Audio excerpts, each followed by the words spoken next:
La matinale RCF, le grand invité.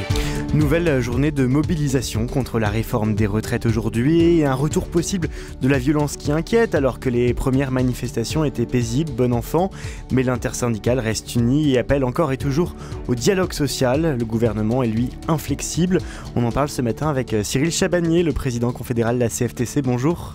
Bonjour. Et merci d'avoir accepté notre invitation. Cyril Chabagnier, pourquoi vous ne lâchez pas ? On lâche pas parce qu'on pense qu'on va gagner. Cette réforme, elle est injuste, elle est brutale. Nous, à la CFTC, on n'a jamais été opposés à une réforme des retraites. Le système actuel est un système qui est également injuste. Donc il faut faire une réforme des retraites, il faut enfin parler réellement de la pénibilité. D'ailleurs, c'est le seul critère qui devrait permettre de partir de façon anticipée. Nous avons un système sur lequel, à la CFTC, nous reconnaissons que dans les années à venir, d'un fait démographique, nous aurons quelques soucis de financement, entre 10 et 15 milliards. Moi, je ne fais pas la bataille des chiffres, que ce soit 10, 12 ou 15, ça ne change pas beaucoup le problème. Donc il faut trouver des mesures pour financer. Le problème, c'est que le gouvernement a choisi une seule solution qui est le report de l'âge légal. Et donc, de jouer sur les dépenses, en fait. Alors qu'il y a plein de solutions pour jouer sur les recettes. On a proposé à la CFTC un mix de solutions, une dizaine de solutions pour financer notre modèle, parce que la seule question, en fait, qui est importante, c'est trouver les 15 milliards pour que notre régime soit équilibré. Et à partir du moment où on trouve ces 15 milliards, c'est ça qui est important. Donc pourquoi se fermer uniquement sur le report de l'âge légal ? Et donc il y a mobilisation pour s'opposer à ce projet. Encore une forte mobilisation aujourd'hui. Vous attendez beaucoup de personnes encore aujourd'hui dans les cortèges intersyndicales ? Oui, on attend une forte mobilisation aujourd'hui, à peu près équivalente à la dernière mobilisation qui était historique. Parce qu'avoir une 10e mobilisation aussi forte, voire plus forte que les premières... C'est un sacrifice financier aussi pour les personnes qui manifestent. C'est un sacrifice financier pour les personnes. Où la CFTC, on n'a pas de caisse de grève, donc c'est un véritable effort pour les personnes qui font grève. On voit aussi qu'il y a de plus en plus de jeunes qui viennent dans les cortèges. Et d'ailleurs, on voit qu'il n'y a pas que la question des retraites. Il y a la question aussi de tout le processus démocratique avec l'utilisation de plusieurs articles. Et on voit que ça a mis aussi beaucoup de monde dans la rue parce que cette loi a perdu de sa légitimité par ce processus. Justement, avec la CFTC, quelles valeurs vous voulez défendre ? Pourquoi est-ce qu'encore aujourd'hui, vous êtes dans la rue ? Il y a l'opposition au projet de réforme des retraites. Il y a aussi ce processus démocratique contestable ?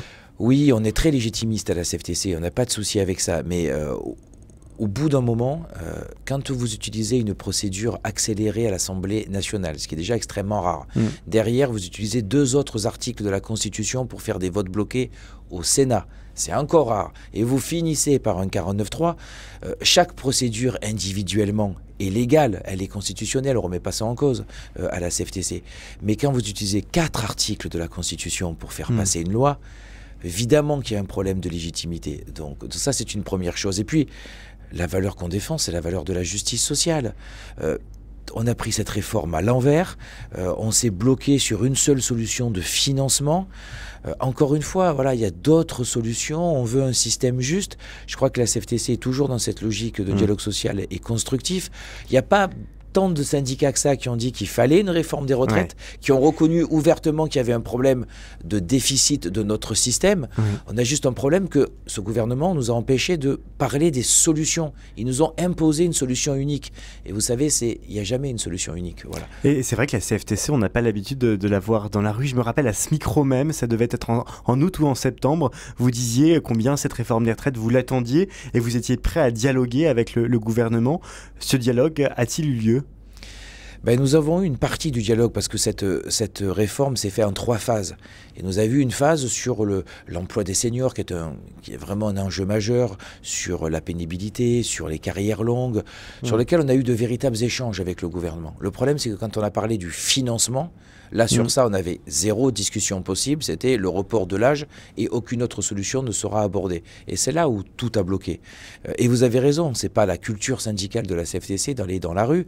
On est un syndicat toujours dans le dialogue et dans la construction sociale, mais on est dans nos valeurs sociales chrétiennes. C'est-à-dire que quand on trouve qu'il y a une véritable injustice, quand il y a un problème de respect de la personne, à ce moment-là, on est dans la rue et on y est avec force. Donc nous, c'est toujours le dernier recours, la rue.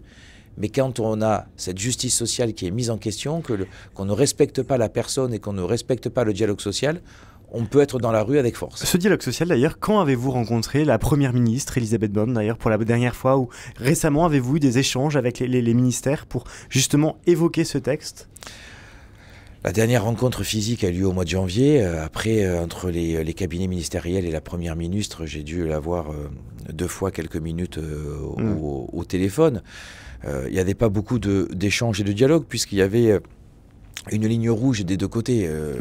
Nous, on voulait aborder d'autres moyens de financement que le report de l'âge légal, et le gouvernement nous disait on peut discuter de tout ce que vous voulez, mais on ne touchera pas aux 64 ans.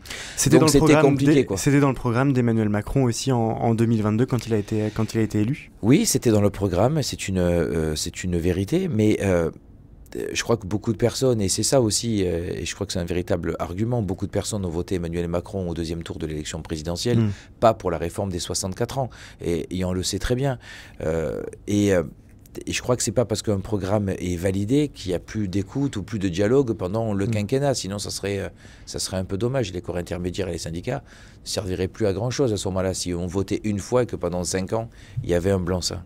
Justement, les corps intermédiaires, c'est une brique importante dans ce qu'on appelle la doctrine sociale de l'Église, ou en tout cas dans ses valeurs chrétiennes. Aujourd'hui, ces corps intermédiaires, ils paraissent très affaiblis. Est-ce que ça aussi, la CFTC s'en désole ? Je ne crois pas qu'il soit affaibli. On a vu aujourd'hui que les corps intermédiaires et les syndicats en particulier avaient bien redoré leur blason.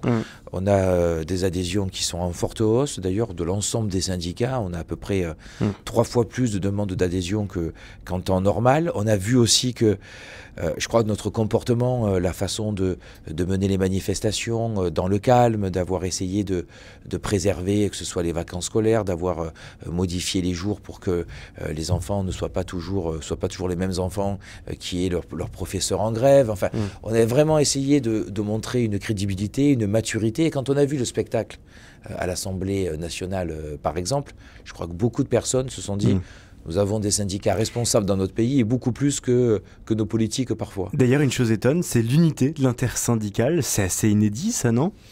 Ça fait très longtemps qu'il n'y a pas eu cette unité. Alors après, nous avons des positions très différentes. Nous avons notre histoire, notre culture, et chacun se respecte, et on sait qu'on est très différents. Mais on était tous d'accord sur une chose, et d'ailleurs c'est là où s'est construit l'intersyndicale, c'est le fait qu'il y a d'autres solutions que le report de l'âge légal. Voilà.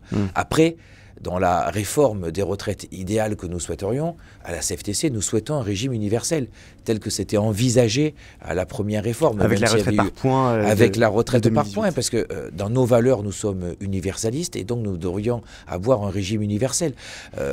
Nous avons quand même dans le système actuel 42 42 régimes de retraite différents. Mathématiquement, quand vous avez 42 régimes différents, ça ne peut pas être juste. C'est presque une règle mathématique. D'autres organisations syndicales sont complètement opposées à ça. D'autres veulent la retraite à 58 ou à 60 ans. Ce n'est pas notre façon de voir les choses à la CFTC. On trouve que 62 est le bon âge actuellement pour équilibrer.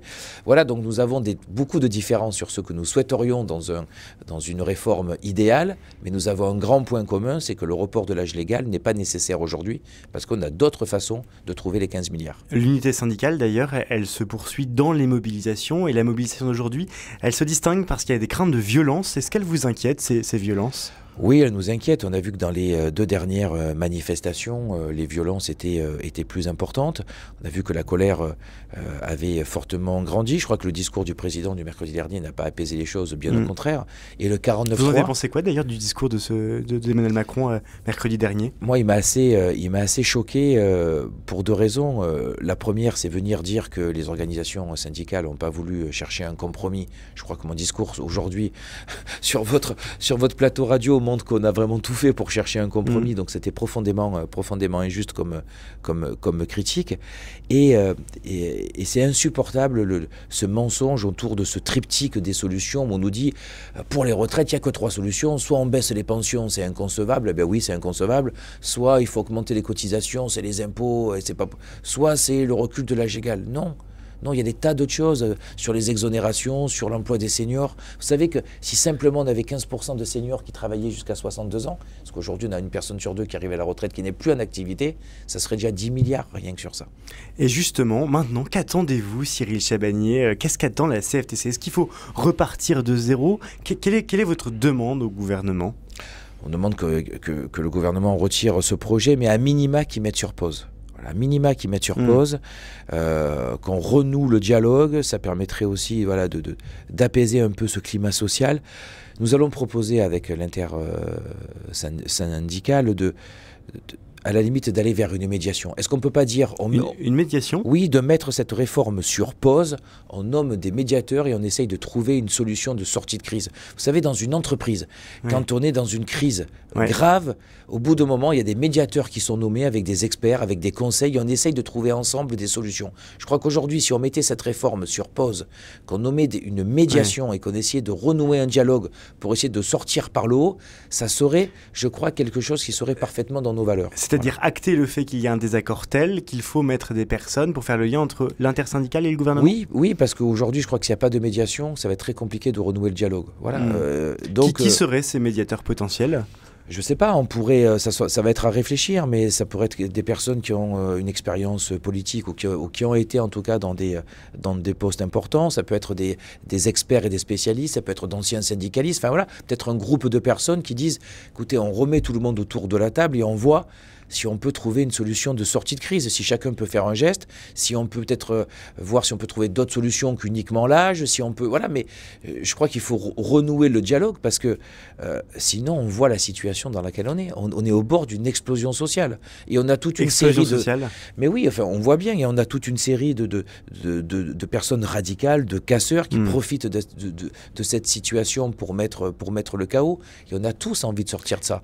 Mais on ne peut pas non plus sortir de ça en disant nous on arrête parce qu'il y a des violences et donc on arrête et on laisse passer cette réforme dans la situation actuelle. C'est pas possible parce qu'encore une fois elle n'est pas juste. Vous avez testé cette proposition auprès du gouvernement, cette proposition de médiation ? Ça va être envoyé aujourd'hui au gouvernement. Il va y avoir un courrier un courrier intersyndical qui va être envoyé. Donc vous voyez, je sais pas si ça va être aujourd'hui ou demain, mais vous avez ce scoop sur RCF. Donc c'est ces médiateurs qui donc feront l'intermédiaire entre... Nous, on va dire que c'est une solution qu'on propose. On va voir comment le gouvernement va l'accepter. On avait demandé au gouvernement de nous recevoir, au président de nous recevoir. Il n'a pas souhaité le faire en disant qu'il fallait finir le processus parlementaire. Aujourd'hui, on a demandé à ce que cette réforme soit retirée. Ce n'est pas le cas. On a l'impression quand même que le président attend la réponse du Conseil constitutionnel pour voir si sa loi est validée ou pas. Mais ça peut encore durer 3 semaines. Donc on dit peut-être que... Alors après il nous dit on vous ouvre la porte mais sur d'autres sujets. Comment on va parler d'autres sujets tant qu'on n'a pas réglé les retraites? Donc peut-être qu'il reste cette voie de créer une médiation. Créer une médiation, donc est-ce que c'est pas aussi parce que les critiques contre le gouvernement sont plus fortes que cette réforme des retraites? Est-ce que la mobilisation, elle va pas plus loin que cette réforme des retraites? Vous parliez du processus démocratique, mais on entend ici là aussi l'inflation, un sentiment de déclassement social. Dans quelle mesure, parmi les adhérents de la CFDTC par exemple, vous identifiez ce mal plus profond que cette simple réforme des retraites, si tant est qu'elle soit simple?